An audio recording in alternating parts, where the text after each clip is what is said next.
দেখুন, আমি বৃষ্ণি বংশের ব্যাপারটা জানি, প্রথম কথা।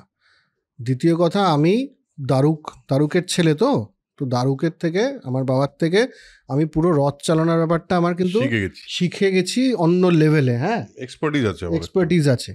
আমি শুধু ভাবছিলাম যে একজন বীর, সে এরকম অসম যুদ্ধে পড়ে গেছে, তাকে নিয়ে আসছিলেন। কিন্তু আপনি যদি বলেন তাহলে আমি দেখুন এবার কিভাবে নিয়ে যাই আপনাকে। আবার তারপর তো ইউটার্ন করে নিয়ে যায়, মানে সে অন্য লেভেলে। বলছে যে পা মাটিতে পড়ছে না, মনে হচ্ছে ঘোড়াদের, মনে হচ্ছে তারা উড়ছে পুরো, আর গোল গোল করে পুরো শাল্লের শোভনগরের চারদিকে ঘুরে যাচ্ছে। এয়ারফোর্স ওয়ানের অবস্থা খারাপ, খুবই খারাপ। এবং ফাইনালি এই আমাদের রুক্মিণী পুত্র প্রদ্যুম্ন কিন্তু শাম্বকে ঘিরে ধরে এবং কয়েকটা স্বরে সে মানে জাস্ট পড়ে যায় মাটিতে। তারপরে জাস্ট এইভাবে তীরটা নিয়ে মারতে যাবে, ব্যাস